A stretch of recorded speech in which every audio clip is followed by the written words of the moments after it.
Alors, j'espère que pour celles et ceux qui ont mangé ici, ils se sont bien restaurés. On remercie les petites mains du bancal, les bénévoles qui ont fait un travail de fou et c'était super bon. En tout cas, c'est ce que je pense. Donc, merci.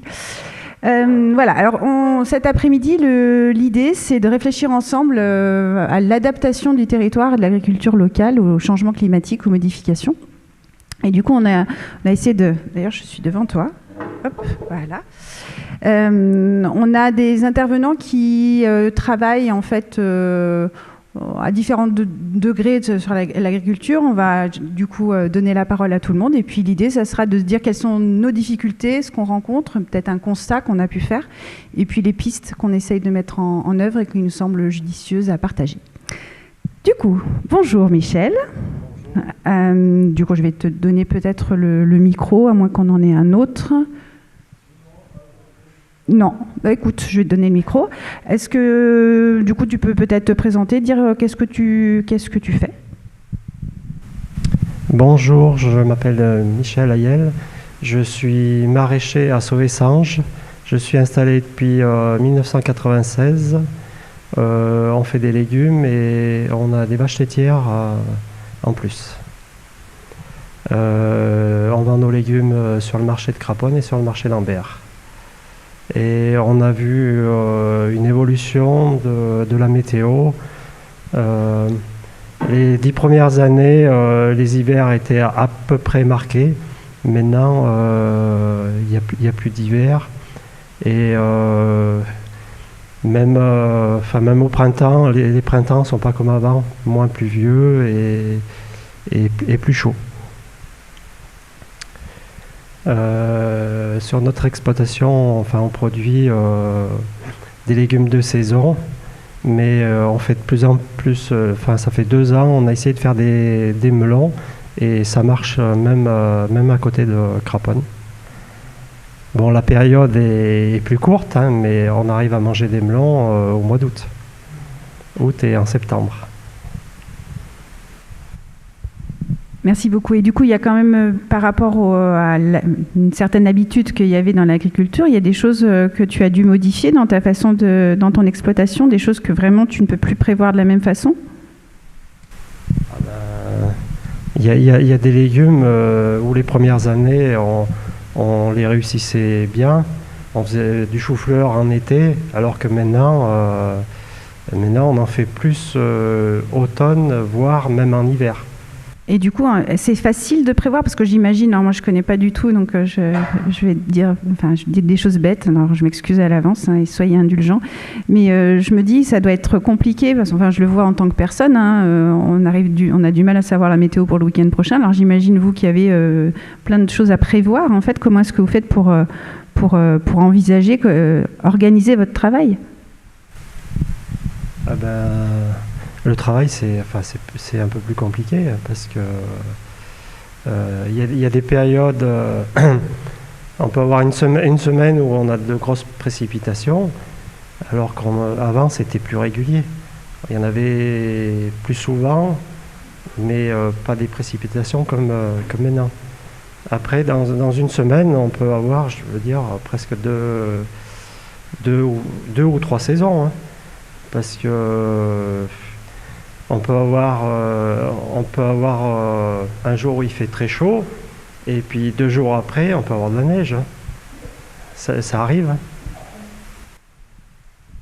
Merci beaucoup. Alors du coup, voilà, très difficile de prévoir. Alors je ne sais pas comment est-ce que vous en sortez financièrement, mais j'imagine que vous êtes riche, d'ailleurs tout le monde le sait, les agriculteurs sont riches, sont heureux en plus, c'est quelque chose qui est connu, donc je me permets de le dire quand même, c'est important. Peut-être Roland, je peux te passer la parole et tu peux nous faire une sorte de petit topo comme l'a fait Michel. Bonjour, donc Roland Ayel, moi je suis aussi à Sauvé-Sange comme Michel. mais complètement à l'opposé, c'est-à-dire lui, il est dans la partie la plus basse de la commune, et moi, je suis dans la partie la plus haute. Donc, on a plus de 100 mètres d'écart en altitude. Voilà. Et donc, moi, je suis sur une petite ferme avec du maraîchage et puis des chèvres. Donc, je suis installé depuis une quinzaine d'années. Avant, je faisais autre chose, quoi. Donc j'ai moins de recul que Michel. Par contre, nous, ce qui est vraiment séchant, c'est le vent.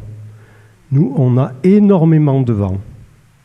Et tous les vents, enfin aussi bien le nord, l'ouest, l'est, le sud. Et donc moi, je trouve que ce qui sèche le plus, bon, certes, il y a les températures, hein, mais c'est ce vent. Et ça, c'est quelque chose qui a évolué ? Oui. Ah oui. Il n'y avait pas du vent comme ça avant, ça c'est sûr. Il y avait du vent en hiver, il y avait du vent en automne, mais pas en permanence. Et là, il n'y a pas une semaine où il n'y a pas un jour où ça souffle assez fort. Hein. Et encore, vous ne le sentez pas, hein. Enfin, oui, mais moins.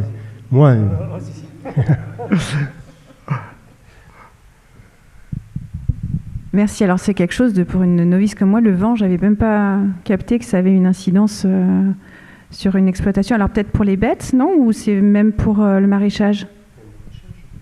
Oui, parce que ça sèche très vite.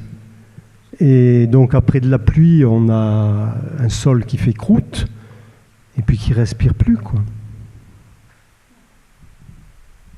Merci. Alors du coup, je fais la petite pub pour demain. On a un petit documentaire de Ciné Plateau qui s'appelle Sol couvert d'espoir. Je suppose qu'on va parler de la qualité des sols et de ce que le sol vit à travers tout ça. Donc peut-être on va parler du vent, justement, je ne sais pas.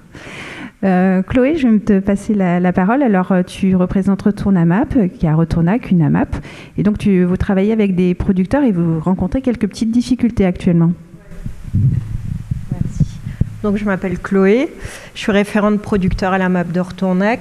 Et effectivement, là, on se rend compte que la MAP, c'est pas ça va pas dans les milieux ruraux, quoi. Ça marche pas. On a le marché le mercredi matin, donc la vente en direct, ça marche très bien pour nos producteurs. Et franchement, c'est plutôt les paysans qui nous soutiennent que la MAP qui les soutient. J'étais maraîchère, je faisais des paniers pour la MAP. Du coup, je sais ce que c'est de passer 2 heures par semaine juste pour livrer des paniers. Et finalement, il y en a 4 par semaine, mais on passe le même temps. C'est financièrement pas intéressant parce qu'en fait, notre chiffre, on le fait le mercredi matin et le samedi matin au marché du Puy. Et voilà, on faisait ça pour soutenir la MAP. Et moi, je fais partie du bureau, donc j'ai un peu le cul entre 2 chaises. Et donc, on a mis en place un système de panier solidaire. Donc, à l'aide de subventions et d'aide de la mairie, on va proposer des paniers à 0 € pour des gens qui en ont besoin. Sauf que là, on est vraiment... c'est problématique. On va faire une réunion la semaine prochaine de comment on fait. On va changer les choses, on va changer de route, quoi, avec les mêmes objectifs. Donc, rendre le lien entre paysans et consommateurs évident. Mais faut changer de route. La MAP à Retournac, ça fonctionne pas. Et en fait, on a des adhérents, surtout pour les commandes ponctuelles, donc d'agrumes, de noix, tout ça, qui viennent de plus loin. Et voilà, pour moi, on marche un peu sur... comment on dit l'expression ? On marche sur la tête, c'est ça. Voilà. Oui. Donc, le lien avec le réchauffement, je peux parler que en tant que maraîchère. Hein, j'ai pas vu une grande évolution, ça fait que 5 ans. Mais voilà, nous par exemple, on met de plus en plus de tomates dehors plutôt que sous les serres. Pareil, on fait des melons, des pastèques plein air même, ça a marché. Enfin, les concombres aussi, voilà. On se sert des serres encore, mais on met de plus en plus de choses dehors. Voilà. Je crois que vos micros fonctionnent, donc sinon on va faire des nœuds.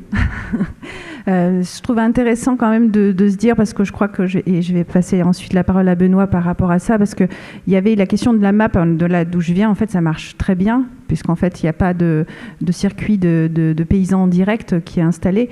Mais là, alors que vous êtes tout proche et qu'il y a les marchés qui fonctionnent bien, du coup, le système de la MAP prend moins, quoi, tout simplement. La question que je me posais quand même, c'est est-ce que les clients de la MAP sont des gens qui sont plutôt des néo-ruraux, des gens qui viennent d'arriver, qui connaissaient déjà le système de la MAP ou pas du tout? Eh ben, les gens qui sont à la MAP, qui prennent des paniers hebdomadaires, c'est des retraités qui veulent nous soutenir, j'ai l'impression.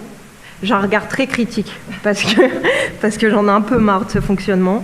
C'est vraiment des gens, tout le monde soutient la MAP, elle existe que pour faire plaisir, quoi, j'ai l'impression.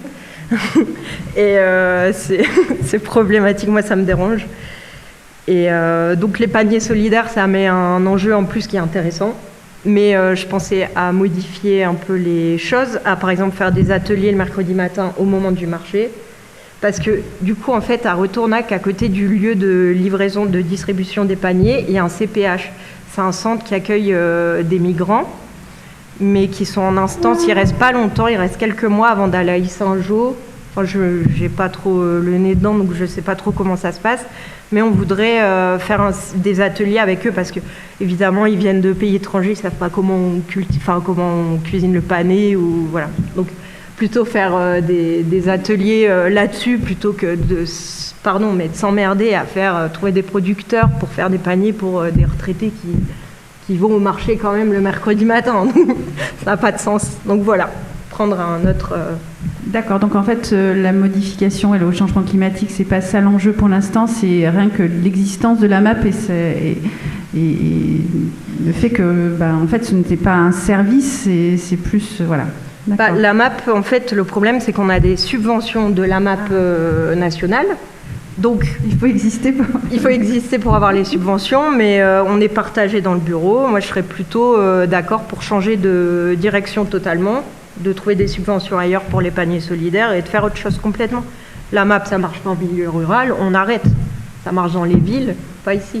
D'accord. Voilà. Alors du coup, Benoît, peut-être tu pourrais reprendre la parole parce que comment s'est créé le bancal, pourquoi c'est né? Effectivement. Alors nous, quand on a démarré en 2018 le bancal, on avait voulu faire une énorme enquête sur la commune de Craponne. Et donc on avait sondé, je crois, à peu près 1000 ou 1500 personnes sur les 2000 habitants de Craponne. Et à la base, on réfléchissait à la création d'une AMAP.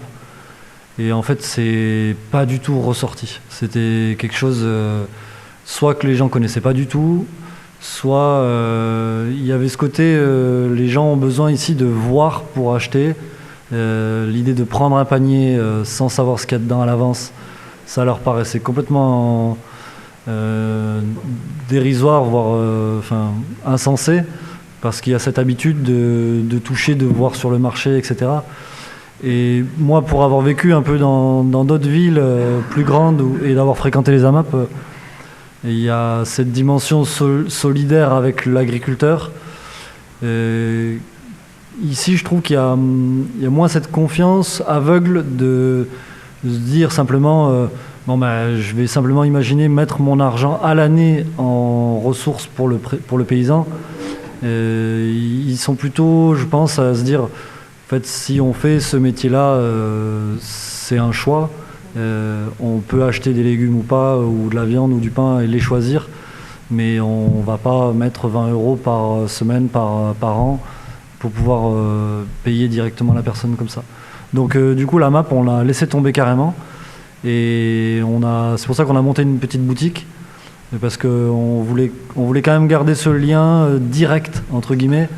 Donc évidemment quand on a un local, il y a des notions de charge qui rentrent dedans, mais chaque producteur avec ce côté lien direct etc. a souvent fait l'effort pour soit absorber une partie de la marge etc. pour que vraiment on garde cette cohérence c'est comme un petit marché à l'intérieur, à l'abri, où toutes les semaines, on peut retrouver ses petits produits, etc. Alors, on a quelques clients dans le magasin, nous, qui, aveuglément, nous disent « Vous mettez un panier de 20 €, peu importe ce qu'il y a dedans ».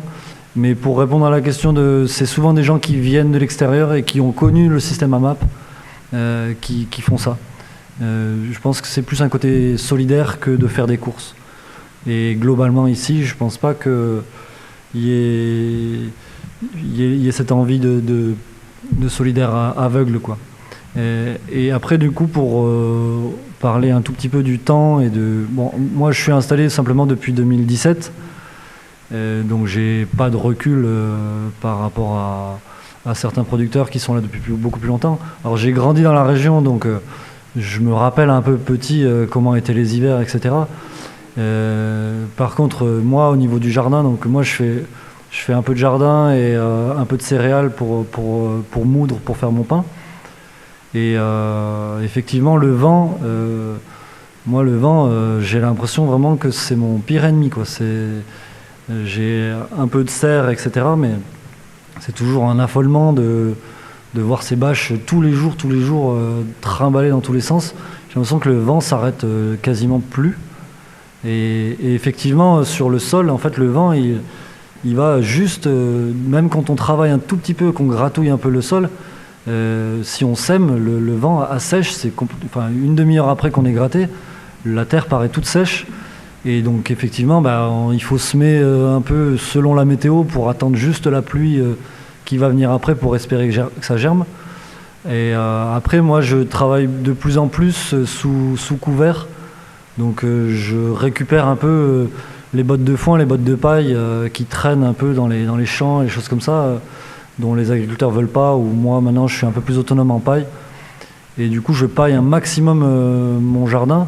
C'est un peu ma seule parade pour essayer de garder un peu le sol humide.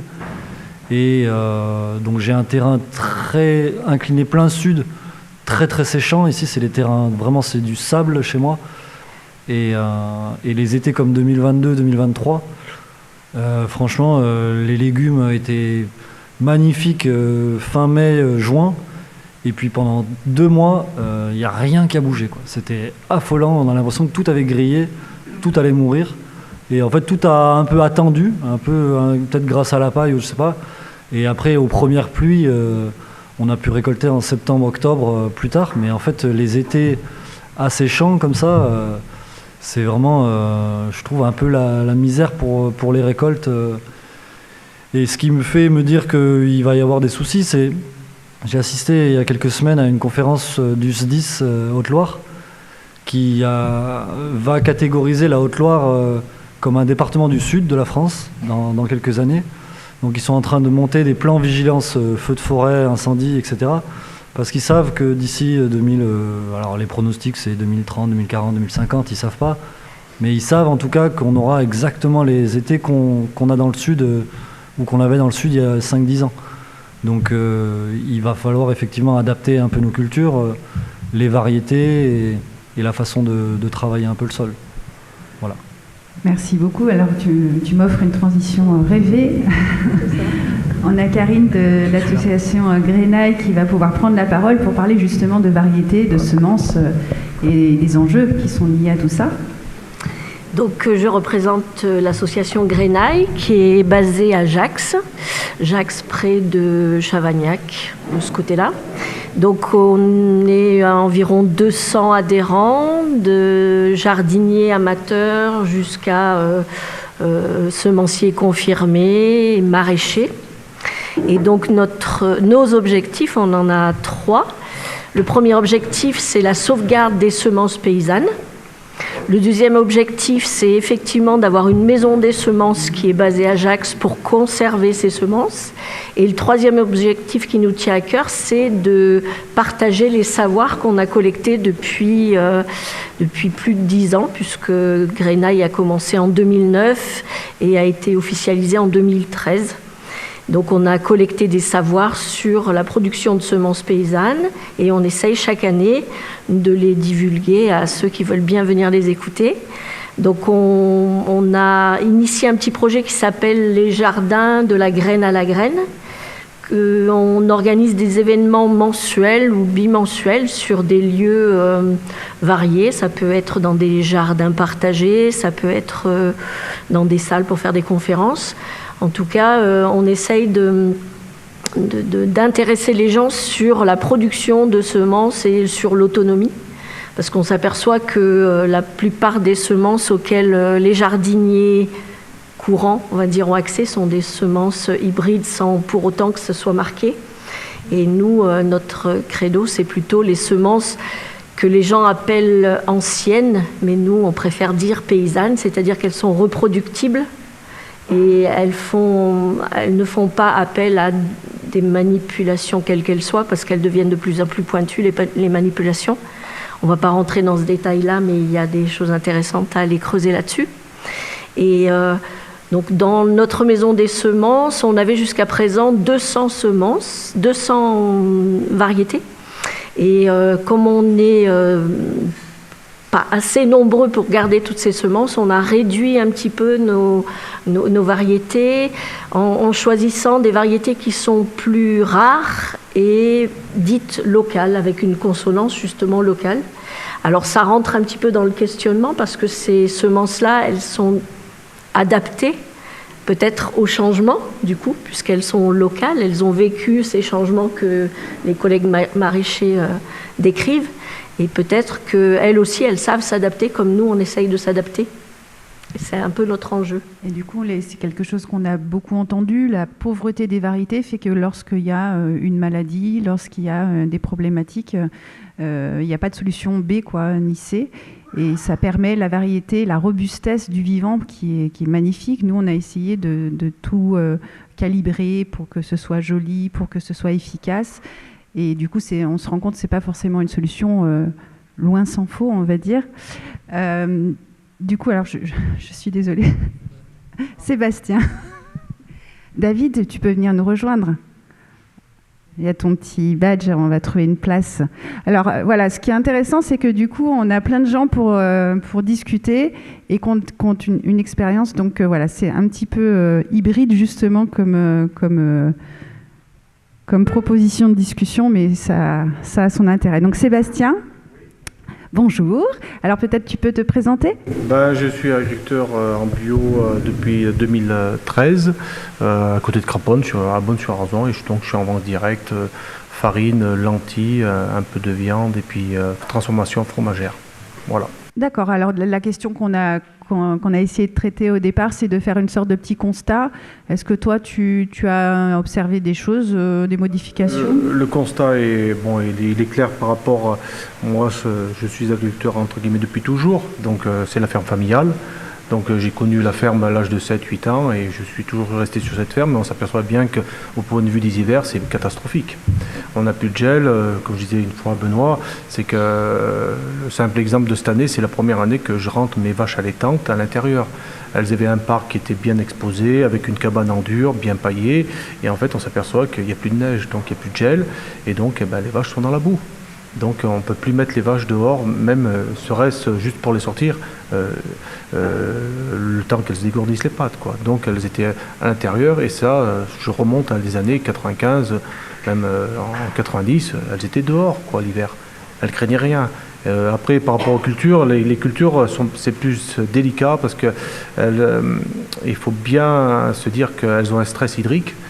Même s'il y a beaucoup d'eau, enfin un stress, aussi bien hydrique ou la chaleur en fait. Et ça, il y a quelques années, on ne le voyait pas. On ne le voyait pas du tout.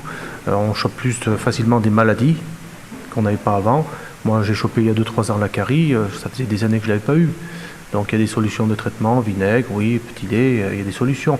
Mais il faut faire très attention et pas essayer de faire comme d'habitude, d'une année sur l'autre, se dire, au mois d'octobre, on plante. Non.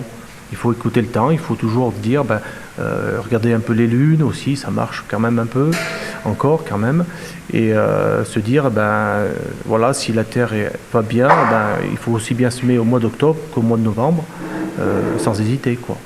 Sachant qu'il y aura toujours quand même une a priori au printemps, de se dire, est-ce qu'il va y avoir une autre couche d'eau qui va embêter, quoi. Voilà. L'adaptabilité au quotidien. Voilà, c'est tout le temps. On peut pas dire l'année prochaine je ferai comme j'ai fait cette année, quoi. Alors qu'avant c'était plus régulier, c'était plus dans la façon de faire. On disait allez, c'est bon, on y va, là il n'y a pas de problème.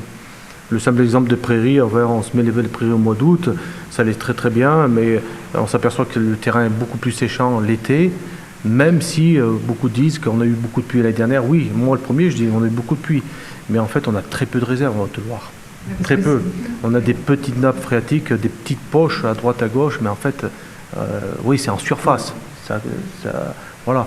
Donc je pense qu'à l'avenir, oui, il faudra faire face à s'adapter la culture à des couverts végétaux, justement pour essayer de peut-être retarder certaines cultures ou les planter plus tard.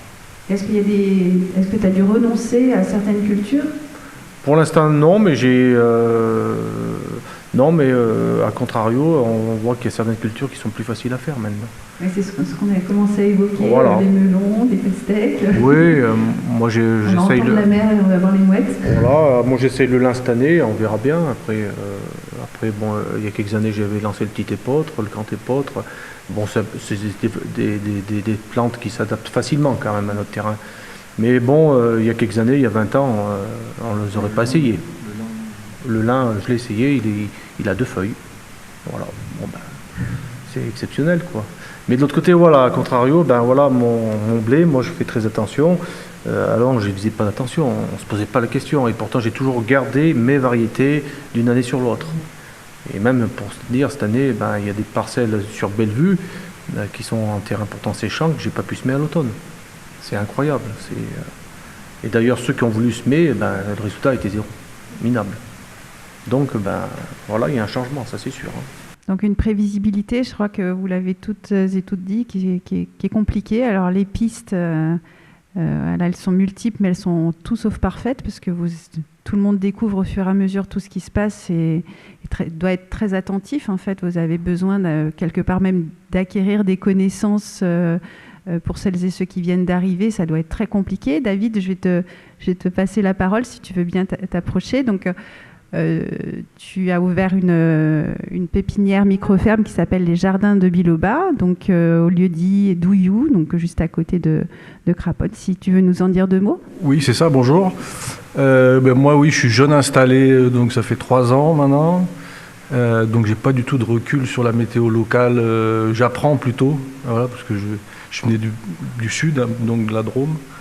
Et donc pour moi, c'est vraiment des écarts, des deltas hyper importants. C'est très technique de comprendre et de s'adapter à ce climat montagnard ou semi-montagnard, je ne sais pas comment on pourrait... Voilà. Après, j'ai l'impression que tout le monde relève des défis un peu partout, que ce soit ici ou plus dans le sud, où j'ai pas mal de copains arbos qui décident même d'enlever des fruitiers pour essayer de mettre autre chose à la place. On enlève des vignes pour mettre autre chose. Donc les défis à relever sont globaux ou globales, je sais pas comment on va dire, mais moi j'ai pas du tout de recul, voilà, sur le temps, ce que j'ai remarqué, c'est qu'on a beaucoup de vent. On me disait effectivement qu'il n'y avait pas, même la doyenne de mon petit lieu-dit à Douillou, elle me disait, moi, on n'a jamais eu de vent comme ça. Alors, par contre, il y a beaucoup moins d'arbres qu'avant aussi. Et il y a des couloirs, il y a plus d'arbres autour des maisons, autour des exploitations. Est-ce que c'est lié à ça ou pas? Moi, ça a été des échanges que j'ai eu avec certaines personnes qui me disaient que par contre, voilà, on était beaucoup plus entouré d'arbres et maintenant il y a beaucoup moins d'arbres. Donc est-ce que le vent est dû à ça? Est-ce que c'est dû à un changement réellement climatique, ou est-ce que c'est parce qu'il y a moins d'arbres qu'il y a un changement climatique? Voilà. C'est une question, hein. C'est pas une affirmation. Hein. Ouais, voilà. Ouais, c'est vrai que ça, au point de vue des arbres, c'est vrai que je pense que le vent et les arbres, c'est 2 choses. C'est vrai qu'il y a beaucoup d'arbres abattus, mais ce que je me suis aperçu en allant tout simplement sur des cartes anciennes, c'est qu'en fait on était un peu moins boisé avant, mais on avait c'était ce vent. Je pense que le changement climatique, c'est par rapport à ce vent. Qu'il y ait des bois ou qu'il y en ait plus ou moins, j'ai l'impression que le vent, comme tu disais tout à l'heure, il est beaucoup plus présent. Par rapport au bois, on s'aperçoit qu'on était beaucoup moins boisé dans les années 65 qu'aujourd'hui. Ah ouais. Voilà, donc D'accord, vous donc allez sur il y a eu, Géoportail. en fait, Voilà, mais en fait, tout ce boisement fait que bon, il est intense et fait que bon, le fait d'abattre des dizaines d'hectares, c'est sûr que ça a un effet. Avant, ils abattaient 1 hectare, ils abattaient 500 mètres carrés, voilà. Ils nettoyaient le bois, ils entretenaient le bois. Parce que là, maintenant, c'est plutôt ces coupes voilà, qui font que ça, comment dire, ça fait du mal, quoi. D'accord. Et c'est quelque chose du coup que vous avez observé, Alors j'apprends, hein, je trouve ça super passionnant. Le fait que ce soit très boisé, que là ce le soit beaucoup moins, est-ce que pour vous ça a une incidence? Après, sur nos cultures, non. Ce qui a une incidence, c'est plus les haies qui sont coupées. Parce que les haies, ça protège. Avant, quasiment tous les morceaux étaient entourés de haies et ça protégeait les bêtes, ça protège les cultures. Le vent se ressent moins. Mais c'est vrai que maintenant on a du vent tous les jours, hein, et du grand vent. Hein. Alors que avant, moi je sais que quand on était petit, l'été, quand on avait le vent du sud, au bout d'un jour ou deux, on avait des orages et ça s'arrêtait. Alors que maintenant, c'est des semaines entières. Hein. D'accord, donc on parle des haies, c'est intéressant. Moi je pense que, bon, on est entre convaincus, mais du coup c'est quelque chose, oui, dans ton exploitation, tu avais enlevé des haies, tu en as remis, ou quand 15 ans tu disais à peu près? Non, moi j'en ai surtout pas enlevé, hein. J'en ai plutôt rajouté, mais je dirais que l'incidence sur les plantations et tout ça, avant les années 60, il y avait beaucoup de bois, mais les bois, ils étaient très clairs. Ce n'étaient pas des bois denses. Donc, le vent passait entre les arbres et il était ralenti. Alors que quand on a un bois très serré, ça freine le vent et il est plus fort après.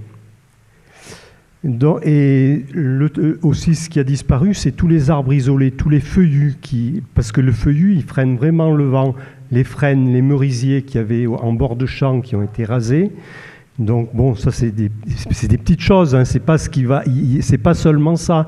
Mais si on en remet un petit peu, je pense qu'on arrivera à le ralentir un petit peu. Mais de toute façon, c'est évident, il y a plus de vent qu'avant. Et du coup, j'ai une question parce que je ne sais pas si certains sont en bio, certains ne sont pas en bio, et on oppose souvent les gens alors qu'en fait vous avez toutes et tous des expériences qui sont chouettes, et puis vous croyez en quelque chose, vous faites de votre mieux. En fait, c'est ce que je me dis tout le temps, en tout cas. Comment est-ce qu'on choisit, alors qu'aujourd'hui on sait de ce que je pense savoir, en tout cas, c'est que le bio c'est très compliqué d'en vivre parce qu'il y a beaucoup de charges, etc. Il y a beaucoup de gens qui laissent tomber le bio. Alors pourquoi on reste en conventionnel? Pourquoi on passe en bio? Est-ce que quelqu'un voudrait parler de ça? Alors, on peut aussi poser la question différemment. Quand on s'installe, pourquoi on décide de se mettre en bio, par exemple? Alors qu'il y a quand même des charges qui sont, de ce que je crois savoir, qui sont très compliquées. Un cahier des charges qui est très compliqué. Bon, moi, comme je suis un peu nouvellement installé et que je suis en conversion, je peux peut-être répondre à cette question. Bien que de manière globale, chacun ait ses convictions ou ses envies personnelles, je pense qu'il y a plusieurs sortes d'installants en bio. Il y a ceux qui, évidemment, voient pas une autre façon de faire, et il y a ce côté convaincu, etc. Après, il y a des questions de marché. Je pense que plus globalement... alors aujourd'hui, c'est beaucoup moins le cas parce que tout s'est un peu complètement effondré. Mais il y a pré-Covid ou Covid, il y avait une montée du marché bio qui était vraiment monstrueuse, et donc tout le monde s'y mettait. Tout le monde s'y mettait aussi parce que dans le bio, il y a aussi beaucoup d'aides. C'est des aides qui existent toujours. Et on sait qu'aujourd'hui, vivre de ses propres produits en tant qu'agriculteur, ça peut être compliqué. Ce qui fait des fois le revenu d'un agriculteur, ce sont les aides. Et du coup, on tâtonne à aller chercher des aides un peu comme on peut selon son exploitation, pour essayer d'en tirer le meilleur revenu possible. Donc le bio peut des fois être une solution de ressources. Alors il y a des coûts dans le bio, mais il y a des coûts dans le conventionnel aussi, puisque il faut... quand on achète certains produits en conventionnel, on les achète peut-être aussi en bio. Les choses coûtent plus cher en bio, mais les aides peuvent être plus intéressantes en bio. C'est un équilibre. Je pense que c'est compliqué de transformer toute une ferme déjà installée en conventionnel, de la mettre en bio. Il y a l'idée, est-ce qu'on a besoin du marché du bio? Typiquement, moi, au début, quand je me suis installé, j'étais contre la certification parce que autant quand j'étais en Biocoop avant et tout ça, c'était presque... c'était obligatoire d'être certifié bio pour pouvoir vendre dans des boutiques comme ça. Ici, le bio, il a très très mauvaise réputation, entre guillemets. Les gens préfèrent 1000 fois quelque chose de local, acheter chez un producteur qu'ils peuvent connaître, en sachant que le producteur, ils peuvent lui poser directement la question, est-ce que sur les fraises, tu y mets des produits? Est-ce que sur les salades, tu y mets des produits ou pas? Que la certification bio, qui a une connotation souvent plus chère, en fait. Donc le bio n'est pas forcément un critère d'achat pour les gens. Enfin, moi, c'est ce que j'ai repéré. D'ailleurs, souvent, tout le monde ne l'affiche pas sur les marchés, les produits bio, etc. Donc voilà, ça peut être une piste. Je ne sais pas si quelqu'un veut compléter. C'est vrai que par rapport au conventionnel, moi j'ai été conventionnel avant. Donc j'ai fait du maïs avant, moi j'ai connu l'atrazine, j'en ai mis.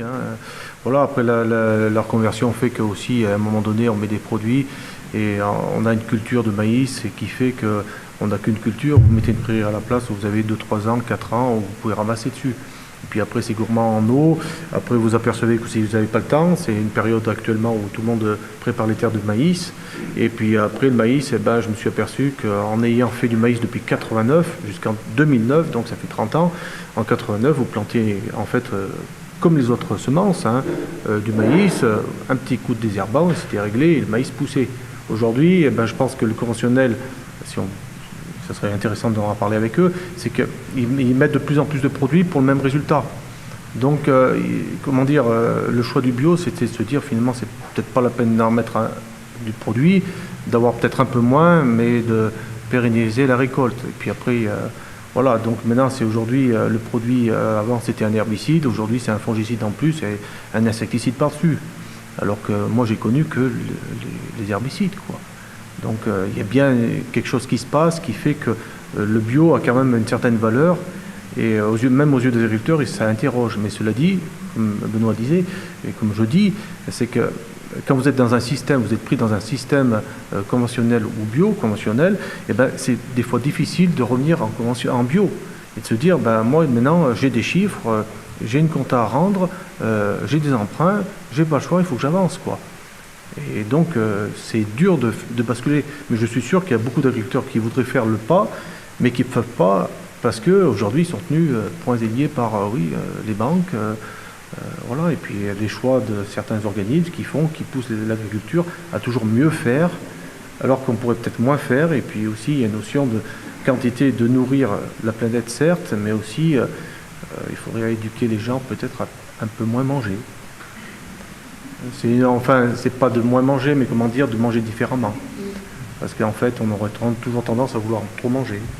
Moi, le premier. Ou moins exporter ce qu'on produit, finalement. On en exporte, mais c'est pas forcément nous.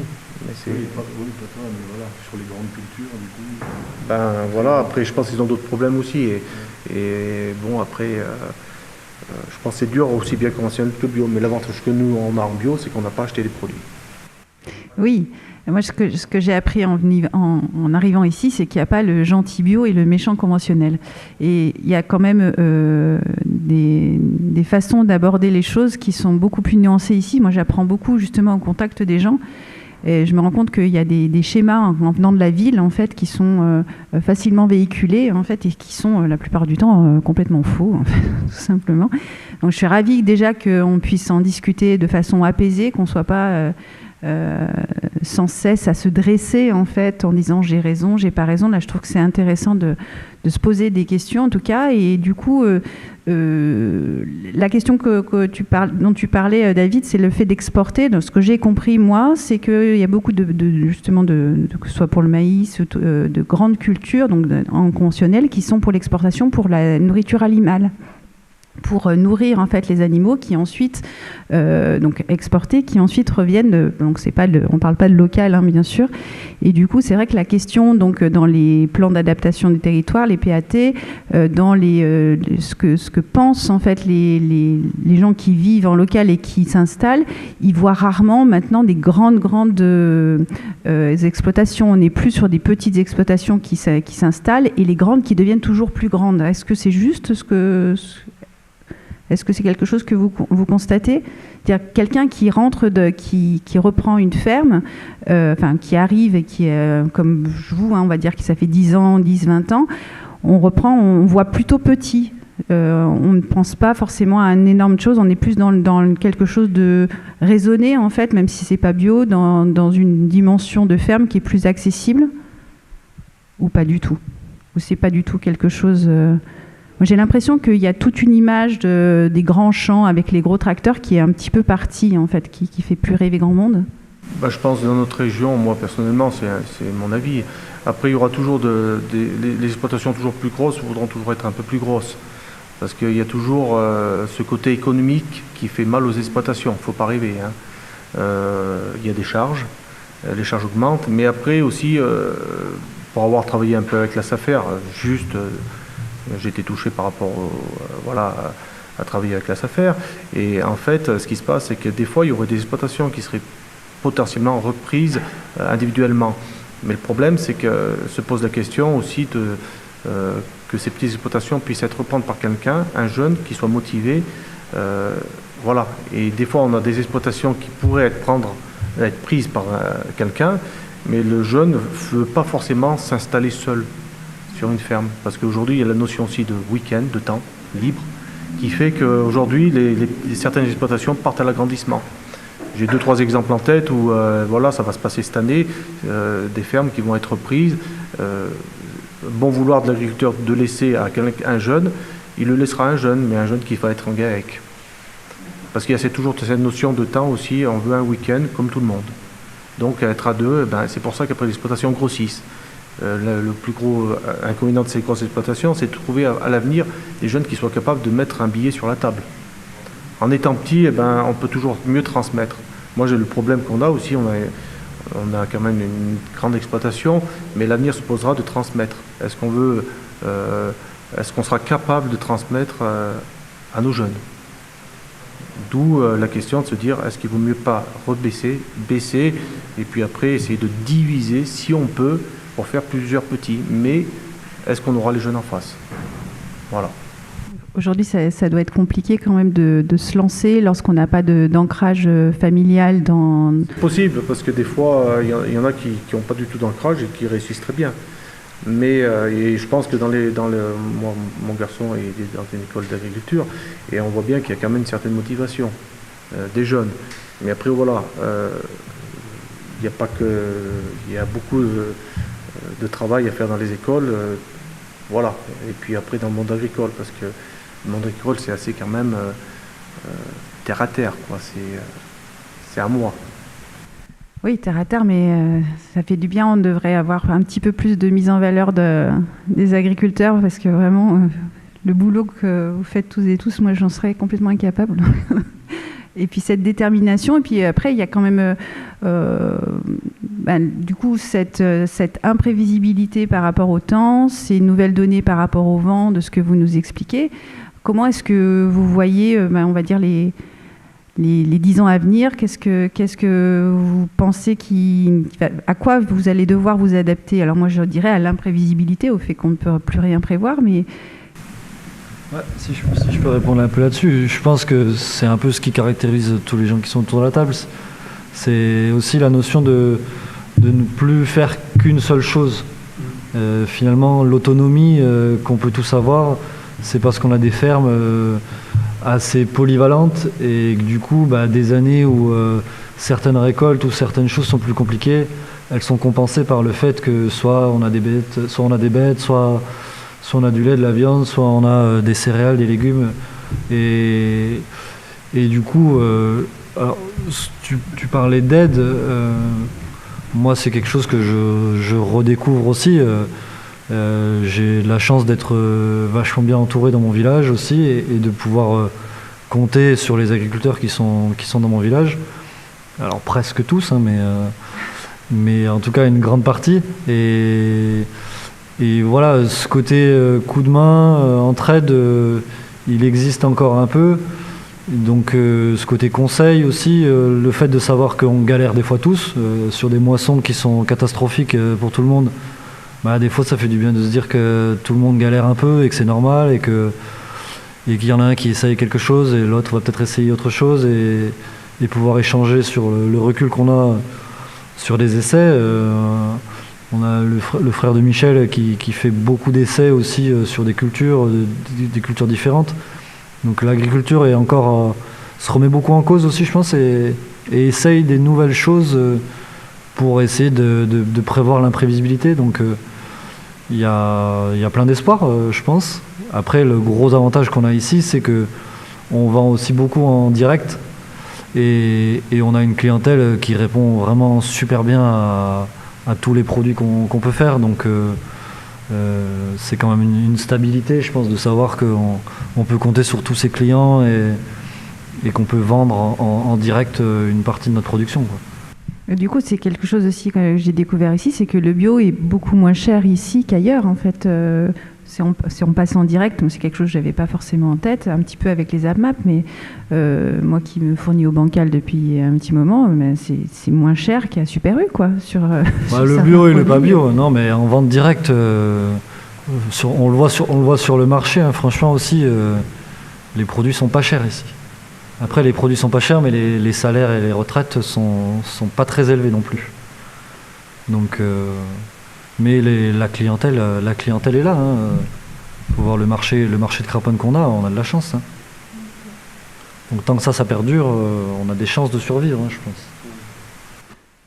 Et du coup, Karine, par rapport aux graines, justement, ça intéresse qui est-ce qui va participer à cette démarche de maintien des semences C'est quel type de profil? Ce sont des gens qui travaillent là-dedans ou c'est plus des particuliers? Il y a un peu des deux. On a la chance d'avoir des soutiens de professionnels, de gens très impliqués dans la semence et dans la recherche de la qualité. Alors tout à l'heure, tu disais que les gens devraient manger moins, mais il y a peut-être aussi une notion de qualité nutritive des aliments. Parce que dans le bio, même si on en mange moins, ça apporte peut-être plus de nutriments que si on en mange plus. Donc peut-être si on joue sur la valeur nutritive des semences et puis revenir peut-être à celles qui étaient là anciennement, plutôt que celles qui sont là maintenant et qu'on a privilégiées parce qu'elles ont un rendement supérieur, qu'elles vont plus vite, elles sont toutes pareilles. Peut-être que si les tomates sont plus biscornues, enfin moi je sais que les fraises, les meilleures, c'est celles qui sont toutes tordues, hein. Enfin, on le sait quand on cueille les fraises. Et je pense que peut-être qu'il y a à jouer dans le choix de ces semences-là. Et par contre, la question, c'était, il y a des semenciers, mais il y a beaucoup de jardiniers qui ont à cœur on parle de traçabilité, mais d'avoir un regard sur les semences qu'ils mettent dans leur jardin, parce que c'est bien de faire un jardin et de vouloir le cultiver sans mettre d'intrants dans son jardin. Mais si on va un peu plus loin, dans toutes les semences auxquelles on a accès dans les jardineries habituelles, eh ben, elles ont toutes été plus ou moins trafiquées. Et il y a beaucoup de gens qui pensent qu'elles ne sont pas reproductibles. C'est pas vraiment ça. C'est que on peut reproduire deux semences hybrides. Enfin, on peut avoir des graines, mais elles ne seront pas identiques à celles qui nous ont été vendues. Parce qu'il y a eu tout un travail de sélection, on ne va pas rentrer dans ce détail-là, mais qui a duré 7 ans, avec un choix d'un caractère, un choix d'un autre caractère, et puis on a forcé ces deux caractères pour obtenir des belles tomates toutes rondes, toutes identiques. Et dans ce cas-là, si on les laisse dans notre jardin, elles vont produire quelque chose, mais peut-être comme la première, ou peut-être comme la deuxième, ou peut-être pas du tout. Et dans ce cas-là, on aura des surprises. Alors que nos semences, quand on les met en terre, que l'année d'après, on produit des semences, on sait qu'elles seront conformes à celles qu'on attend, en tout cas. Ouais, je trouve ça intéressant, le fait de manger une tomate et d'en manger une autre.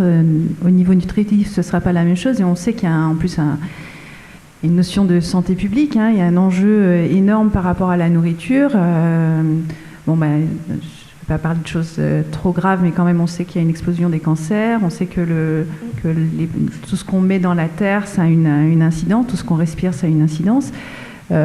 Du coup, manger, alors je parle du bio, mais je pense qu'on est d'accord sur manger bien, on va dire, avec des bonnes choses qui n'ont pas été polluées, ça nous permet de nous maintenir aussi en bonne santé. Alors du coup, ce projet de pouvoir donner à manger des bonnes choses, entre guillemets, à des personnes qui sont en grande difficulté, donc c'est chouette. On parle aussi de la sécurité sociale alimentaire qui va vous être présentée pour celles et ceux qui peuvent être là demain à 17h. Peut-être tu peux redire des mots. Comment est-ce que c'est parti cette idée de panier solidaire ? C'est parti d'un projet déjà existant. En fait, on voulait faire ça parce qu'il y a une asso à Artornac qui s'occupe du coup de ce centre où il y a des migrants qui habitent. Et en fait, nous, avec le peu d'adhérents qu'il y a, on perdait un peu le nord, quoi. Donc on s'est rattaché à ça parce qu'en fait, c'est pareil comme la SSA, quoi. On se rend compte que les gens qui n'ont pas d'argent, ils vont aller bouffer des choses pauvres en nutriments, des choses tristes, en fait, des choses qui rendent malades. Et voilà, on veut donner, on veut montrer que c'est possible. Enfin, en tout cas, on veut se donner les moyens de permettre aux gens, quel que soit leur revenu, d'avoir accès à une bouffe de qualité. Ce qui est super, c'est qu'en fait, la nourriture, à travers la nourriture, il se passe beaucoup de choses. Il se passe le lien social, on en a un petit peu parlé ce matin pour celles et ceux qui étaient là. En fait, quand on mange, on ne fait pas que manger. Il y a aussi le terroir qui, voilà, ce qu'on a dans l'assiette, si ça vient du coin, c'est les paysans du coin, c'est aussi le temps. S'il fait chaud, s'il ne fait pas chaud, le fait que la Haute-Loire passe pour un pays du Sud, pour une région du Sud dans pas longtemps. On se rend compte que ça véhicule beaucoup et à travers l'alimentation, les enjeux sociaux et sociétaux en général sont bien représentés. On va, à moins que si quelqu'un veut rajouter quelque chose, on va... Ouais. Ah oui, vas-y, je t'en prie. Parce qu'au-delà de ça, en fait, il faut bien se rendre compte qu'ici, on est privilégiés. On est des convaincus, là, tous ensemble. On va au marché, on a accès à des légumes bio pas chers, comme on disait tout à l'heure. Mais en ville, tout ça, c'est la misère. Mais vraiment, c'est problématique. En fait, j'avais participé à un ciné-débat une fois au Puy à Chadrac, et puis j'avais entendu des gens parler derrière moi, des personnes aisées apparemment, et qui disaient oui, mais pourquoi ils n'achètent pas bio ? Mais en fait, faut aussi se rendre compte qu'on n'a pas la même éducation. J'ai moi-même des parents qui ont fait des fraises hors sol et des endives hors sol.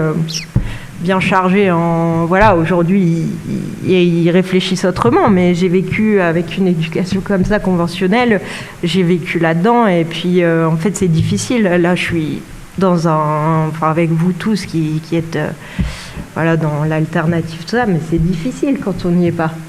Et en ville, quand on n'a pas les moyens, c'est compliqué. Ici, quand on n'a pas les moyens, ça va à peu près. Mais voilà. Je voulais montrer un peu l'envers aussi du décor. Du coup, l'intérêt de ne pas juger l'autre s'il n'agit pas comme on pense qu'il faudrait qu'il agisse, quoi. Voilà, c'est ça. peut-être la base. C'est ça. Parce qu'on n'est pas à sa place et on ne comprend pas forcément pourquoi il fait ce choix-là, comme il ne comprend pas forcément pourquoi on en fait un autre. Parce qu'il y en a, les nutriments des tomates ou des pommes ou machin, en fait, c'est pas leur leur priorité, quoi. Ils ont autre chose à... Carrément, et d'ailleurs on va avoir la chance dans très peu de temps d'avoir Cyril à côté qui va nous présenter l'open source hardware. Ça fait un peu peur, la formulation, pourtant c'est simple, c'est reprendre la main sur la technique. Donc je ne sais pas, pour ceux qui ont déjà entendu parler de l'atelier paysan, des propositions pleines de sens où en fait on peut faire beaucoup sans dépendre d'un réparateur, de quelqu'un qui va faire à la place, reprendre aussi le pouvoir et compréhension de peut-être ceux avec qui on travaille. Il en parlera 10 000 fois mieux que moi. Je vous invite à partir de 15h30 à juste bifurquer de chaises là-bas.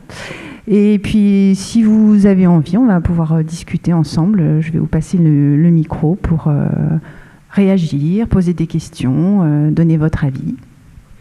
Oui, moi j'avais une question sur les graines justement. Vous avez parlé de votre blé que vous semez depuis très longtemps et vous, apparemment, est-ce que vous avez essayé de l'adapter et est-ce que ça ne fonctionne pas? Et je voulais savoir auprès des autres agriculteurs si c'est des choses que vous faites quotidiennement, c'est-à-dire année après année d'essayer d'adapter vos semences ou bien est-ce que vous les achetez chaque année? Voilà. Qu'est-ce que vous faites par rapport à ça? Et par rapport au dérèglement climatique, toujours en lien avec... Moi, par rapport aux graines, mon blé, quand j'ai chopé la carie, c'est vrai que j'ai cherché à comprendre d'où ça venait. Bon, déjà, l'automne avait été un peu pourri, j'avais semé un peu plus tard, et du coup, le printemps s'est présenté, le stress hydrique a fait que j'ai chopé la carie. Donc, je ne traitais pas à l'époque mes graines, puisque c'était de la graine qu'on m'avait déjà, que un autre agriculteur m'avait fourni, et donc du coup j'ai relevé le défi, j'ai trouvé un autre agriculteur qui avait cette même semence. Moi je parlais du rouge de Bordeaux, et du coup c'est vrai que cette semence je l'ai retrouvée, je l'ai multipliée, mais avant de la remultiplier je me suis dit qu'est-ce qu'il faut faire pour la soigner, pour éviter qu'elle prenne des maladies. Donc j'ai essayé tout simplement le vinaigre de cidre rouge avec d'autres collègues, le bouche à oreille fait que carrément sur le marché on arrive à parler entre nous et des fois se donner des astuces. Et après, en étant en fabrication, je me suis dit pourquoi pas donner du tilet, c'est juste pour acidifier. Et en fait, le fait de garder sa semence d'une année sur l'autre, comme l'année dernière, il y a eu un gros stress hydrique, on a eu quand même du blé moindre, mais il a passé l'été. Il a passé l'hiver, ça a été génial. En meunerie, moi, il me va très bien. C'est super. Mais ce qui a fait qu'il ait passé l'hiver, l'hiver et ce printemps, a fait que je pense que le petit lait et puis le vinaigre de cidre l'a fait passer. Garder ses semences, c'est très important parce que je pense que justement l'année dernière a été très mauvaise, mais la graine, à quelque part, elle intègre. Et du coup, je travaille sur mon exploitation aussi bien avec les vaches comme ça, se dire, même s'il y a une bête qui a pâti, sa fille, elle va développer des sens, je pense, parce que sa mère aura souffert. Et bien la graine, c'est pareil. C'est pour ça que le but de toujours garder sa graine, et même avant, je ne sais pas, mais on disait qu'il fallait garder les petites graines. C'était les meilleures dans le blé. Parce que c'était celles qui avaient le gène potentiel pour dire s'il fait sec, je vais survivre. S'il pleut, je vais exploser. Voilà. Donc c'est très important de garder sa graine. Et après, aujourd'hui c'est vrai que au point de vue de la réglementation c'est assez compliqué, mais on peut encore semer ses graines, quoi. Voilà.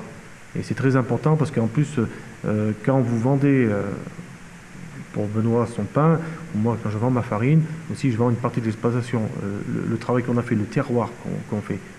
Parce que même si moi je vends ma farine, un voisin à côté n'aura pas la même façon de faire que moi et vendra son blé, sa farine. C'est donner une identité aussi à l'exploitation, mais qu'on peut partager aussi. C'est très important.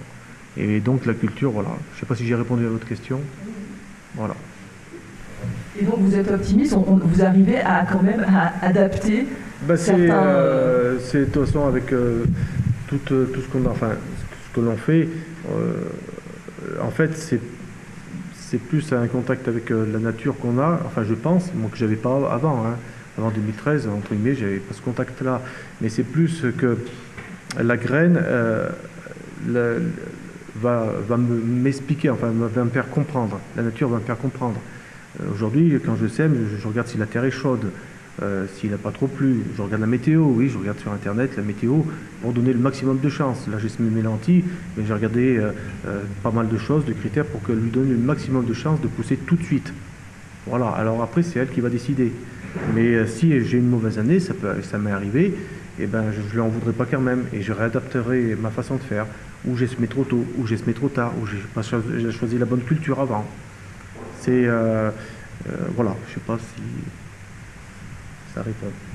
Et multiplier les variétés à élever, c'est pas mal pour la robustesse.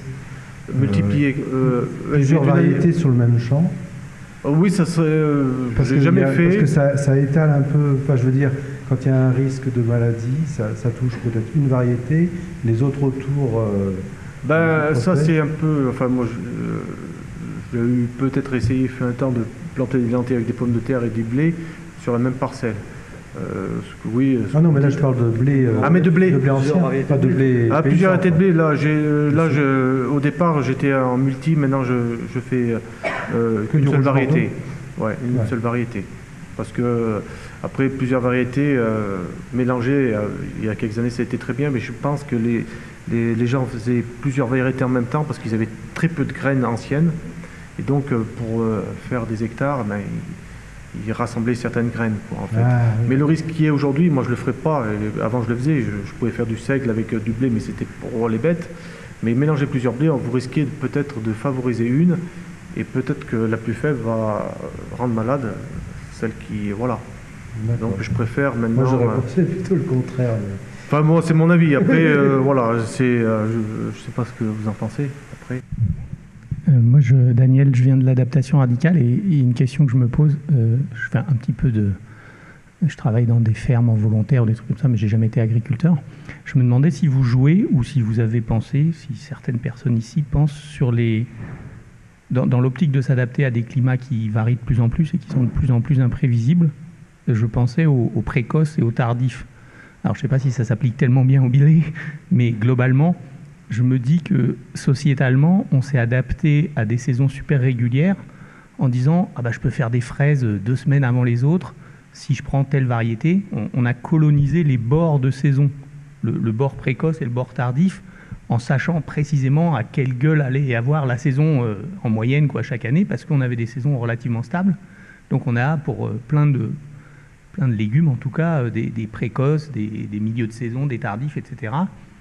Et avec un climat qui devient plus volatile, l'endroit le plus sûr, le plus sécuritaire, c'est le milieu de la saison, quoi. C'est le haut de la courbe, quoi. C'est là où le milieu de l'été va continuer à ressembler à de l'été, le milieu de l'hiver à de l'hiver, pour schématiser. Est-ce que c'est quelque chose qui vous parle ou pas du tout ? Moi, sur les légumes, ça me fait penser aux tomates. Enfin, typiquement, moi, quand j'ai démarré, je prenais que les tomates précoces, en me disant on est à 1000 mètres, en septembre il va geler.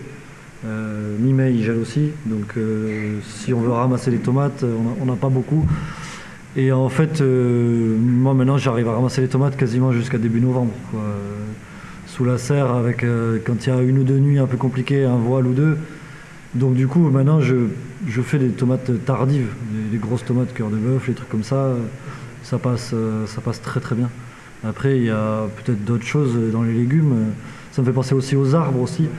Moi, j'avais des arbres, notamment les pruniers là. J'ai des pruniers qui fleurissent très très tôt et qui du coup prenaient des gelées chaque année. C'est ça. Et tout doucement, ça passe de mieux en mieux. Il y a les hivers évidemment où ça passe pas, mais où on arrive du coup à avoir des plus hâtifs. Donc peut-être que sur les variétés d'arbres, les choses pourront changer. En tout cas, moi maintenant, j'essaye de planter des arbres, des variétés d'arbres que j'aurais jamais pensé. Plus hâtives ou moins hâtives ? Plus précoces ou moins précoces ? Plus précoces. Mais aussi des variétés d'arbres. Je sais que j'essaye de planter des trucs, des magnolias ou des trucs qu'on trouvait que dans le sud ou dans les vallées, pour essayer parce que je suis sûr que ça passera dans quelques années, ce genre de variété. Mais bon, après il y a des expériences qui marchent pas. J'ai planté un bananier il y a 2 ans dans mon jardin, il est mort.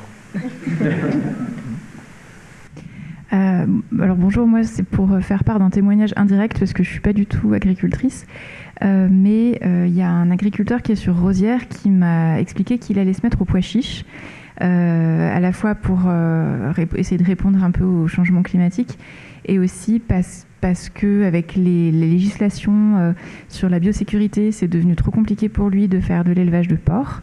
mais qu'il se fait la réflexion qu'on va quand même avoir besoin de protéines.